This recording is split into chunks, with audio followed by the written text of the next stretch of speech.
नमस्कार। आइए बात कर लेता हूँ आपकी कनिष्ठा उंगली की। कनिष्ठा उंगली लगभग सूर्य के पहले पर्व तक पहुँच चुकी है। यानी कुल मिलाकर के इस उंगली को कह सकते हैं कि बुद्धि की तो कोई कमी नहीं है, भाषा शैली की भी कोई कमी नहीं है, अच्छे मन के अंदर विचार भी आते हैं और कह सकता हूँ कि अपने आप में जो सही श्रेणी की उंगली होनी चाहिए ज्ञान के लिए, जीवन में तरक्की करने के लिए, वो आपके पास मौजूद है। अब बात करूँगा यहाँ पर मैं आपके सूर्य की उंगली की, यश और सम्मान की, दूर प्रांतों से जुड़कर धन कमाने की जो उंगली के अंदर अच्छाइयाँ होनी चाहिए वो इस उंगली के अंदर भी हैं। यानी कि कुल मिलाकर थोड़ा सा टर्न लेकर के उंगली चढ़ी है तो ज़्यादा जिद्दी स्वभाव के भी नहीं है। तो कुल मिलाकर के ये वो उंगली है जो परिवार से व्यक्ति को सहयोग दिलाती है, क्योंकि शनि और सूर्य की उंगली व्यक्ति की दोनों एक साथ मिली हैं तो परिवार का सहयोग मिलता है, माता पिता का सहयोग मिलता है और आप उसे बना के भी रखेंगे। आपके मन में चाहे कुछ भी चलता रहो लेकिन आप बना के रखना चाहते हैं, यहाँ पर उनका सहयोग भी मिलेगा, ये भी साफ बात है। अब बात करता हूँ शनि की उंगली की। यह सम्मान के साथ साथ अच्छा स्वास्थ्य रहना और धन की प्राप्ति, यह हर व्यक्ति चाहता है। और यहाँ जब इस प्रकार की उंगली होती है जो बिल्कुल सम अनुकूलता के साथ में है, किसी प्रकार के बहुत कोई अशुभ चिन्ह भी यहाँ पर मौजूद नहीं है, तो मैं कह सकता हूँ कि वर्तमान में आपके पास धन के आगमन ठीक ठाक हैं। साथ ही साथ आपके ऊपर यहाँ स्वास्थ्य का भी कोई खराब का संकेत मौजूद नहीं है। चलिए बात करेंगे एक चौथे उंगली के बारे में जिसको बृहस्पति की उंगली कहते हैं। अच्छे ज्ञान के लिए इस उंगली का यहाँ थोड़ा जो शनि की उंगली का कट है उससे आगे बढ़ना आवश्यक होता है और वो बढ़ी हुई भी है। तो कुल मिलाकर कह सकते हैं कि जो पूजा है, पाठ है, दान पुण्य के काम है, उसमें व्यक्ति का अच्छा खासा सहयोग रहता है। थोड़ा सा यहाँ हल्का सा गैप रहता है, बहुत ज़्यादा गैप नहीं है ये दोनों उंगलियों के बीच में। तो कह सकते हैं कि थोड़ा पत्नी के साथ तू में कर जाएं, या समझ लीजिए कि खर्च ज़्यादा लगा रहता है, पैसा रुकता नहीं है। तो इस प्रकार का संकेत यहाँ पर। अब मैं बुद्ध पर्वत के बारे में बात कर लेता हूँ। बुद्ध पर्वत, जहाँ बुद्ध की उंगली का टावर सही था तो वहीं बुद्ध पर्वत पर यदि मैं देखता हूँ तो अभी यहाँ पर कोई संतान रेखाएं बनी नहीं है, संतान का सहयोग की रेखा नहीं बनी है।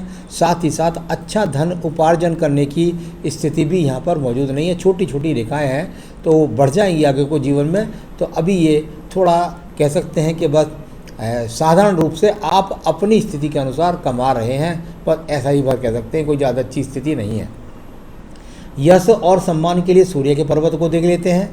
यहाँ आपका इधर से ट्रायंगल बन करके गया लेकिन रेखा ने सीधे जाकर उंगली को टच नहीं किया, यानी कुल मिलाकर के सूर्य की उंगली को टच करना जरूरी है।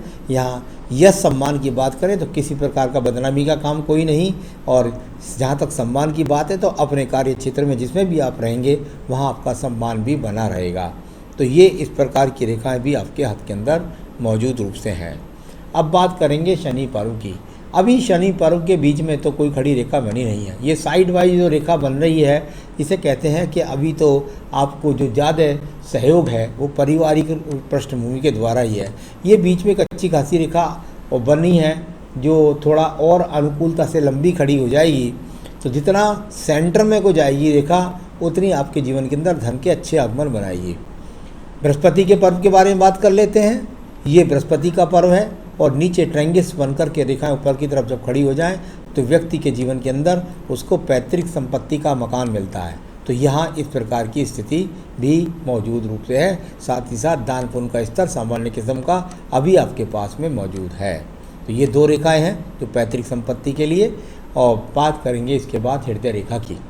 हृदय रेखा और थोड़ा सा मोटी होकर के कुछ बेल पड़ती हुई और बिल्कुल दोनों पर्वतों के बीच में और एक रेखा डाउन होकर के नीचे मंगल के पर्व को देखती हुई, यानी कि जब इस प्रकार से रेखा हो तो कोई ज़्यादा ऐसी स्थिति नहीं है ख़राब कि इसमें कोई रोग के संकेत हैं। हाँ, मन के अंदर थोड़ी थोड़ी बहुत उम्मीदें जगती रहती हैं, गिरती रहती हैं, बस ऐसी भरी कहिए, यानी मन के अंदर कुछ बेचैनी कह सकते हैं।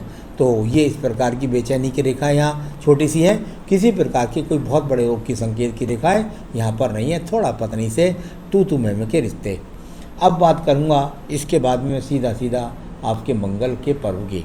मंगल के पर्व पर ये रेखाएं जब यहाँ से निकलती हैं तो यहाँ काफ़ी सारी रेखाएं निकल रही हैं जो इस बार को बताती हैं कि आप काम करने के लिए तैयार हैं।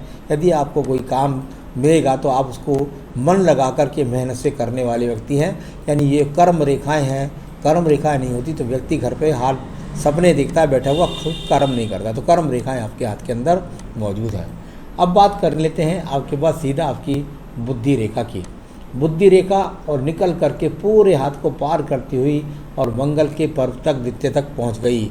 यानी कि आपके जीवन के अंदर जब तक आप दूर प्रांत के कामों से नहीं जुड़ेंगे, यानी दूर तक सप्लाई से नहीं जुड़ेंगे, तो आपका सवाल भी है एक, उस लास्ट वाले सवाल, शेयर बाज़ार में ट्रेडिंग। शेयर बाज़ार में ट्रेडिंग कृपया करके ना करें, वहाँ नुकसान हो जाएगा आपको। यहाँ एक्सपोर्ट इंपोर्ट का यदि कोई काम मिलता है आपको तो उसे कर सकते हैं, क्योंकि बुद्धि रेखा ने बता दिया है कि दूर स्थान से ही जुड़ोगे आप जरूर निश्चित रूप से। और एक्सपोर्ट इंपोर्ट के लिए ये जो रेखा अपने आप में इसका संबंध अच्छा खासा बता रही है। चलिए ये सब हो गया। अब बात करता हूँ मैं यहाँ पर यहाँ चंद्र पर्वत की। मंगल द्वितीय पर्व पर किसी प्रकार के मुकदमे झगड़े झंझट की कोई भी रेखा यहाँ पर मौजूद नहीं है। चंद्र पर्वत की बात करूंगा, यहाँ से कुछ रेखाओं का संबंध निकल कर के शुरू हुआ है। यानी कह रही हैं ये रेखाएं कि दूर स्थान से संबंध बनाइए और अपने व्यापार में तरक्की लाइए। तो इस प्रकार की रेखाएं हैं। अभी यहाँ धीरे धीरे और मजबूत हो जाएंगी। जैसे मैं रेखा खींच रहा हूँ इसी प्रकार से मजबूत हो जाएंगी ये धीरे धीरे करके। अभी यहाँ से यहाँ तक खींची नहीं है पीछे की तरफ, तो बिल्कुल चंद्र पर्वत के पीछे तक मिल जाएगी जा कर के। तो वो उस समय आप एक्सपोर्ट इंपोर्ट से जुड़ करके लाभ कमा पाएंगे। तो यहाँ संकेत बन रहे हैं एक्सपोर्ट इंपोर्ट से जुड़ने के, और आगे देखिए आपके कितने दिन में वो रेखा बन करके तैयार होती है। तो चलिए ये भी हो गया। अब भाग्य रेखा की बात करता हूँ। एक भाग्य रेखा यहाँ जुड़ी, एक भाग्य रेखा दूर स्थान से जुड़ी, और एक ये 35 के बाद में एक रूपता से चली। यानी कह सकता हूँ कि आपके जीवन में अभी आपकी 25 साल की उम्र है। कुछ ना कुछ आपके जीवन में 34 से 36 वर्ष के बीच में कोई स्थान परिवर्तन या कार्य परिवर्तन के साथ में आपका एक नया उदय होगा, और वो लगातार आपके जीवन के अंतिम पड़ाव तक जाएगा। तो ये हो गया। अब बात करता हूँ यहाँ पर मैं शुक्र पर्व के बारे में।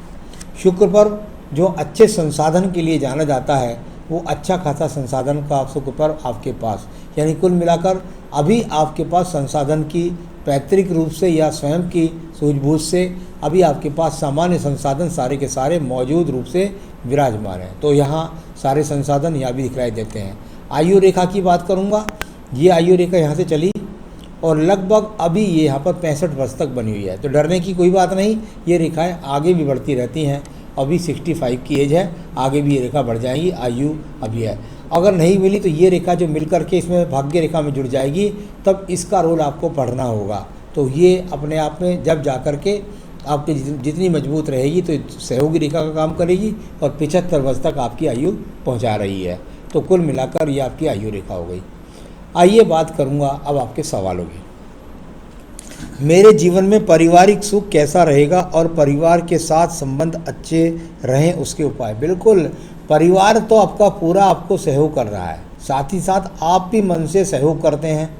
मन कहीं अगर आपका थोड़ा बहुत बेचैन है तो उसके लिए मैं आपको कुछ उपाय बता दूंगा। यहाँ परिवार से संबंध खराब की रेखाएं कहीं भी पूरे हाथ के अंदर नहीं मिली, तो उसका उपाय मैं आपको अभी साथ के साथ बता देता हूँ।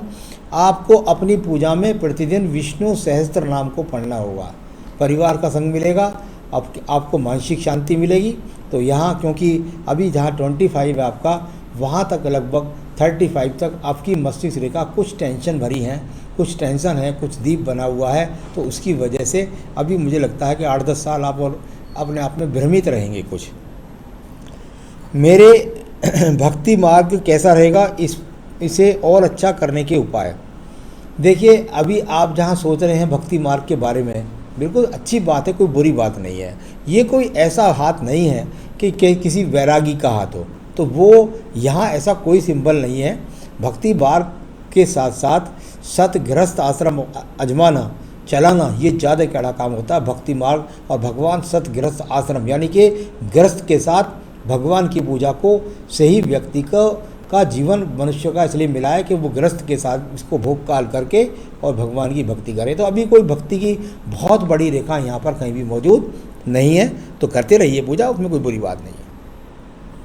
संतान के बारे में उचित समय कब, बिल्कुल अभी आपका उचित समय है। बुध पर्वत भी इन्वॉल्वमेंट कर रहा है, संतान रेखाएं भी हाथ के अंदर बनी हुई हैं। तो कुल मिलाकर के आपको ये इस समय चल रहा है, आप संतान उत्पत्ति कर सकते हैं। इस समय आपके लिए ज़्यादा अच्छा रहेगा। मेरे जीवन में मुझे क्या क्या चेंज करने की ज़रूरत है? हाँ बिल्कुल, आपके जीवन में अगर कोई भी चीज़ चेंज करने की ज़रूरत है तो अभी 8-10 साल आपका मानसिक संतुलन वो आपका ठीक नहीं रहेगा, उसको थोड़ा सा आपको ठीक करने की ज़रूरत है। यानी कि ज़्यादा अधिक सोचना या कभी गुमराह हो जाना, कभी भक्ति का सोचना, कभी व्यापार का सोचना, कभी गृहस्थ का सोचना, ये सब नीचे केतु पर्वत का ये जो सिंबल्स हैं वो बता रहे हैं और मैं 7-8 साल तक वो आपको प्रभावित रखेंगे। तो मैंने उसके लिए भी पूजा आपको बताई है, वही पूजा है विष्णु सहस्त्रनाम। जितना उसको पढ़ेंगे उतना आप मजबूत होते हुए चले जाएंगे। तो ज़्यादा पूजाओं में जाकर मैं आपको भ्रमित नहीं करना चाहता। अब इसके बाद बात करता हूँ मैं किस चीज़ का बिजनेस करूँ। देखिए बिजनेस रेखा तो आपके सामने है कि बिजनेस कर सकता हूँ और उसका सही समय कब है। सही समय आपके पास है, लेकिन पूजा पाठ शुरू करिए क्योंकि मुझे आपके मन को भी स्थिर रखना है। आप चाहें तो अभी सही समय है, अभी से भी आप शुरुआत कर सकते हैं। यहाँ पे भी आपकी भाग्य रेखा साथ दे रही है, तो अभी भी आप शुरू कर सकते हैं, काम कर सकते हैं। आप कोई करना चाहें तो परिवार का कोई काम हो उसे कर सकते हैं, जल का काम कर सकते हैं, दूध का काम कर सकते हैं, पेट्रोल पंप का काम कर सकते हैं, यानी तरल पदार्थों का काम, जूस का काम कर सकते हैं। इस तरह के तरल पदार्थ, साथ ही साथ कपड़े का काम भी कर सकते हैं। तो ये आपके काम बनते हैं। शेयर बाज़ार का काम ना करें, एक्सपोर्ट इंपोर्ट कर सकते हैं, तो इन्हीं कार्यों में एक्सपोर्ट इंपोर्ट भी कर सकते हैं। तो सारी रेखाओं, सबका पर्वतों का फल, सब चीज़ मैंने बताई आपको स्थिर करने के लिए दिमाग से और सही रूप से कामयाबी दिलाने के लिए एक रत्न पहनना होगा। ये है फायर ओपल। जितनी जल्दी आप इसे पहन लेंगे उतनी जल्दी आपको संतान का सुख, पत्नी का सुख, आपकी मानसिक टेंशन ख़त्म हो जाएगी, आपका व्यापार शुरू हो जाएगा। तो ये फायर ओपल पहनना है आपको इस उंगली के अंदर, और बस पूजा में आपको विष्णु सहस्त्रनाम रोज़ाना अपनी पूजा में जोड़ना है। तो बस यही करिए और अपने जीवन में सुखी रहिए। नमस्कार।